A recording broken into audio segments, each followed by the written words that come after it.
Bienvenue dans cette vidéo consacrée à la découverte des bases de la réflexion en Ruby. Pour ce screencast, nous utilisons la version 2.2 de Ruby et nous ferons les démonstrations dans IRB. La réflexion est la possibilité pour un programme d'analyser son environnement pendant l'exécution. Elle lui permet d'interroger les objets qu'il compose et de les étendre ou de les modifier à la volée. Les possibilités de réflexion en Ruby sont très avancées. Il est par exemple possible de créer des méthodes ou savoir si une variable existe pendant l'exécution. Ces possibilités ouvrent de nombreuses perspectives du point de vue du programmeur, qui peut de ce fait créer des programmes très dynamiques qui réagiront de manière spécifique en fonction des conditions dans lesquelles ils sont exécutés. Un programme peut par exemple définir une méthode avec une implémentation complètement différente en fonction du système sur lequel il est exécuté. Il sera également possible de définir des méthodes relatives à une structure de données qu'on ne connaît pas à l'avance mais qui est découverte au moment de l'exécution.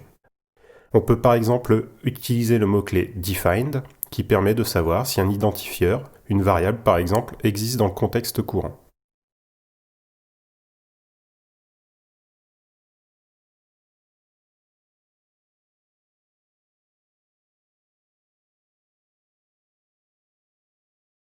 De la même façon, la méthode respondTo permet de savoir si un objet répond à une méthode donnée.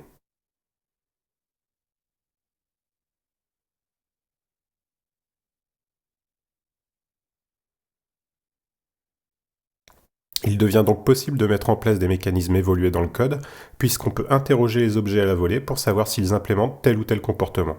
Nous n'avons plus besoin de connaître le type de l'objet à l'avance, il nous suffit de nous renseigner à son sujet.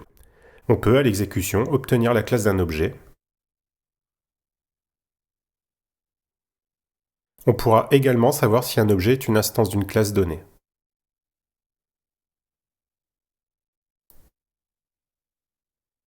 On peut étendre cette demande à l'objet ainsi que ses ancêtres.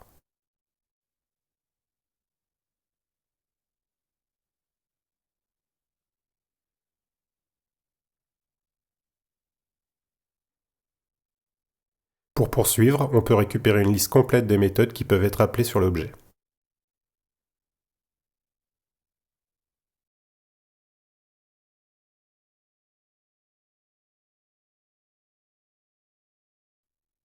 On peut aussi manipuler les variables d'instance de l'objet.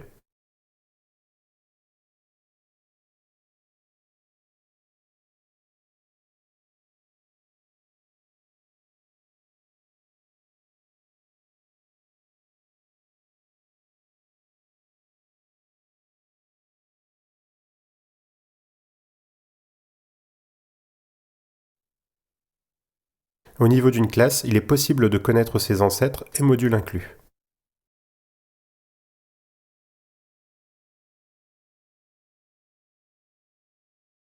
Le module ObjectSpace contient toutes les informations concernant les objets actuellement disponibles dans l'interpréteur. On va ici afficher chacun des objets.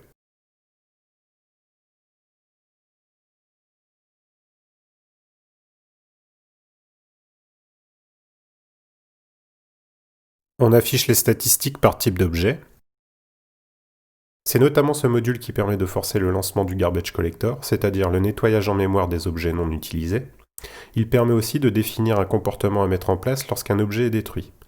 Finalement, l'un des mécanismes les plus utilisés est la définition à la volée de méthodes. Quand l'interpréteur recherche une méthode, il regarde si elle existe sur l'objet, puis sur la classe de l'objet, et finalement si l'un de ses ancêtres l'a définie. Si elle n'est pas trouvée, Ruby va exécuter la méthode methodMissing de l'objet si elle existe, sinon une exception noMethodError sera levée. On essaye ici d'appeler la méthode foo sur la chaîne test. On agrémente la classe string de la méthode methodMissing, qui servira ici simplement à afficher le nom de la méthode qui n'est pas connue.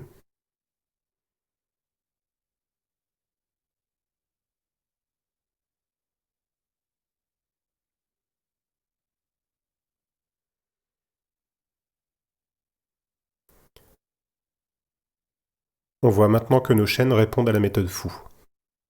Comme vous pouvez le voir, la réflexion est une fonctionnalité extrêmement puissante.